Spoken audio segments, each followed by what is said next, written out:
ये किताब वैसे तो एक चरवाहे की कहानी है जो ख्वाब में एक खजाना देखता है और वो खजाने की तलाश में एक सफर पर चला जाता है। ये सफर सिर्फ सोना और चांदी का नहीं है, बल्कि खुद शनासी, किस्मत पर यकीन और कायनात के राजों को समझने का है। कहता था कि इंसान अपने आप को पहचान, तो जब आप अपने आप को जान लेते हैं तो आप सारी दुनिया को जान लेते हैं। तो असल में अल्केमिस्ट एक ऐसी किताब है कि अगर आप इसको पढ़ते हैं तो इसमें एक तो आप उसके सफ़र में रहेंगे साथ-साथ, और जब आखिर में जब उसको ये मालूम होगा कि जहाँ से वो चला था खजाना वहीं था, वो बल्कि वो खुद खजाना है। मैं तो इसको यूँ भी देखता हूँ कि वो खुद एक बहुत बड़ा खजाना है। तो जब आप इसके सफ़र में चलेंगे तो शायद आखिर में आप अपने आप को दरियाफ्त कर लेंगे। अस्सलाम वालेकुम दोस्तों, मैं हूं मोहम्मद काज़िम और क्रिश्चियन पर्सपेक्टिव्स की जाने से आप तमाम दोस्तों को खुशामदीद है।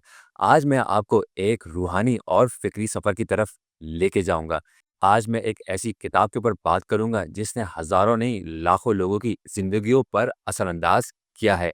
जी हाँ, आज जो मेरे हाथ में किताब है, वो किताब है अल-केमिस्ट, पाउलो कोएल्हो की ये किताब है।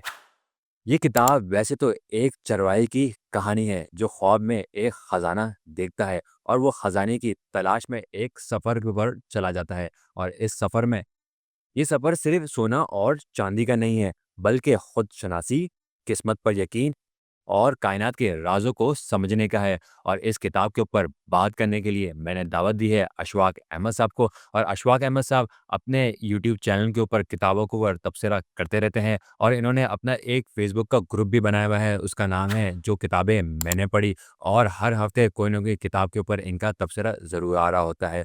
तो अशफाक अहमद साहब, इस किताब के ऊपर अगर आप हमारे नाज़रीन को इस किताब के बारे में अगर आप कुछ बताना चाहें, तो आपकी नवाज़िश होगी। 1988 में ये नॉवेल लिखा अल्केमिस्ट इसने ना, या इंग्लिश में लिखा है ये? अंग्रेज़ी में, और उसके बाद 80 से ज़्यादा ज़बानों में इसका तर्जुमा हुआ। अब इससे अंदाज़ा लगाएँ कि दुनिया में कि 80 ज़बानों में इसका तर्जुमा हुआ है तो ये क्या किताब होगी। असल में मसला ये भी है, हमें ये भी देखना है कि ये क्यों इतनी ज़्यादा मकबूल किताब बनी मग़रिब में। मग़रिब में बेस्ट सेलर बुक है, बिल्कुल। ज़ाहिर है। मग़रिब में ये इसलिए भी बहुत ज़्यादा मकबूल किताब इसलिए भी बनी क्योंकि 17वीं-18वीं सदी के बाद जब सनअती इनक़लाब आ गया और सनअती इनक़लाब ने वहाँ के इंसान को लपेट में ले लिया, तो इंसान अपनी ज़ात के बाहर तो बहुत सारी चीज़ें तलाश करने के काबिल भी हुआ और अपनी लाइफ़ को, अपनी ज़िंदगी को, जो ज़ाहिर उसकी ज़िंदगी होती है, अपनी ज़ात से बाहर की ज़िंदगी, उसको बहुत बेहतर बनाने के काबिल भी हुआ। और फिर चूँकि मशीन के तसव्वुर ने इंसान को भी मशीन बनाया, तो इंसान के अंदर उसको बहुत कम मौका मिला कि वो अपने अंदर झाँकने की भी कोशिश करे, अपनी ज़ात को तलाश करने की भी कोशिश करे। तो ज़ाहिर है कि जब ये किताब शाया हुई अल्केमिस्ट, तो इसने एक धूम मचा दी कि ये किताब तो इंसान को अपनी ज़ात के बाहर देखने की दावत नहीं देती, बल्कि इंसान को अपनी ज़ात के अंदर देखने की दावत देती है। जैसा कि आपने कहा कि बज़ाहिर तो ये एक दास्तान है एक सफ़र की, कि एक शख़्स है वो ख़ज़ाने की तलाश में, सोने की तलाश में जो है वो जा रहा है और उसको मुख्तलिफ़ तजुर्बात होते हैं लोगों के। उसको मुख्तलिफ़ लोग मिलते हैं, मुख्तलिफ़ ज़हनी सतह के लोग मिलते हैं, मुख्तलिफ़ फ़िक्री सतह के लोग मिलते हैं। बहुत सारे ऐसे लोग भी मिलते हैं जो उसके सफ़र को आसान बनाते हैं, बहुत सारे ऐसे लोग मिलते हैं जो उसके सफ़र में कोशिश करते हैं कि कोई रुकावट डालने की कोशिश करें या उसको गुमराह करने की कोशिश करें, लेकिन चूँकि वो धुन का पक्का होता है, तो वो उस ख़ज़ाने की तलाश में वो जाता है। जब वो खज़ाने की तलाश में जब वो अपनी मंज़िल पर पहुँचता है तो उसको पता चलता है कि खज़ाना तो वहीं था जहाँ से वो चला था, खज़ाना तो वहीं था। तो मुझे 2 चीज़ें याद आती हैं ये अल्केमिस्ट को पढ़कर। एक तो मुझे मंतिक़ तैर याद आता है, हाँ जी। शेख फरीदुद्दीन अत्तार साहब का नॉवल है, बहुत ही मशहूर। ये किताब अल्केमिस्ट जो है इसका तर्जुमा जो है वो ज़रीन कमर साहिबा ने, नज़र सानी फ़ातिमा राही साहिबा ने की है और ये किताब छापी है, बहुत खूबसूरत किताब छापी है कॉर्नर बुक जी। ऑनर जहलम ने। और मंतिक़ तैर जो है वो पुरानी किताब है शेख फरीदुद्दीन अत्तार साहब की। अब फरीदुद्दीन अत्तार साहब जो हैं उसमें इनकी जो इस दास्तान है, कहानी है, इसके अंदर परिंदे गुफ्तगू करते हैं। परिंदों को अपने बादशाह की तलाश है और परिंदे सफ़र करते हैं। और तो रास्ते में बेशुमार परिंदे जो है वो मुख्तलिफ़ तजुर्बात से गुज़रते हैं, अपनी एहसासात को बयान करते हैं, ख़यालात को बयान करते हैं।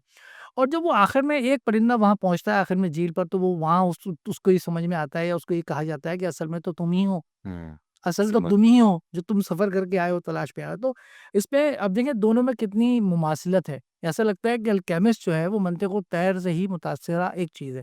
एक और नॉवेल का मैं ज़िक्र करना चाहूँगा जो अभी ज़ेर बहस नहीं है, मैं हल्की-सी बात करूँगा। बानो कुस्सियर ने एक नॉवेल लिखा था राजा गिद्ध। बाजा के। उसमें भी अगर आप देखें तो परिंदे गुफ्तगू करते हैं। उसका जो कैरेक्टर है, मेन कैरेक्टर, उसको राजा गिद्ध बताया उन्होंने, और उसके उसके साथ जो कैरेक्टर हैं सिमी, आफ़ताब वगैरह, उनको भी मुख्तलिफ तशबीह दी। उसमें भी परिंदे भी बात करते हैं, परिंदों की और इंसानों की दुनिया पैरेलल साथ-साथ चलती है। तो उसमें भी यही तस्वुर है थोड़ा-सा, उसमें भी वही अपने मन में, वो इकबाल ने कहा था ना, अपने मन में डूब कर पा जा सुराग़ ज़िंदगी, तू मेरा ना बनता ना बन अपना तो बन।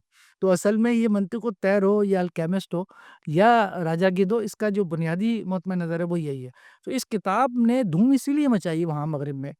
हमारे यहाँ मशरिक़ में तो ख़ैर रूहानी एक उसका तजर्बात का तसव्वुर भी है, तसव्वुफ़ का एक पहलू भी है, और बहुत सारे लोग उसको मानते भी हैं और मुख्तलिफ़ तजुर्बात से गुज़रते हैं। लेकिन वहाँ इसीलिए धूम मचाई इस किस्म के नॉवल ने, क्योंकि इस नॉवल ने उनको अपनी ज़ात से बाहर देखने के बजाय, अपनी ज़ात के अंदर देखने और अपने आप को तलाश करके अपने आप को डिस्कवर करने की दावत दी। तो अपने आप को जो डिस्कवर करना होता है, ये असल में ज़िंदगी अपनी होती है। जब आप अपने आप को डिस्कवर कर लेते हैं, अपने आप को जान लेते हैं, अपने आप को पहचान लेते हैं। इस पे मैं ज़िक्र करूँगा सुकरात का, वो कहता था कि इंसान अपने आप को पहचान। तो जब आप अपने आप को जान लेते हैं, तो आप सारी दुनिया को जान लेते हैं। तो असल में अल्केमिस्ट एक ऐसी किताब है कि अगर आप इसको पढ़ते हैं, तो इसमें एक तो आप उसके सफ़र में रहेंगे साथ-साथ, और जब आखिर में जब उसको ये मालूम होगा कि जहाँ से वो चला था खज़ाना वहीं था, वो बल्कि वो खुद खज़ाना है। मैं तो इसको यूँ भी देखता हूँ कि वो खुद एक बहुत बड़ा खज़ाना है। तो जब आप इसके सफ़र में चलेंगे तो शायद आखिर में आप अपने आप को दरियाफ़्त कर लेंगे। बहुत अच्छी किताब है, ज़रूर पढ़िए आप। बहुत शुक्रिया अशफ़ाक़ भाई, आपने जो है ना इस किताब के ऊपर हमारी रहनुमाई फ़रमाई। तो अगर आप चाहते हैं कि इस किताब के हवाले से हम मज़ीद बात करें और मज़ीद डिटेल में डिस्कस करें इस किताब के हवाले से, तो जो है वो आप हमें कमेंट के अंदर अपना फ़ीडबैक ज़रूर दीजिएगा। अगर आपने हमारा चैनल क्रिश्चियन पर्सपेक्टिव्स को सब्सक्राइब नहीं किया तो काइंडली उसको ज़रूर सब्सक्राइब कर लीजिएगा। बहुत शुक्रिया। अल्लाह हाफ़िज़।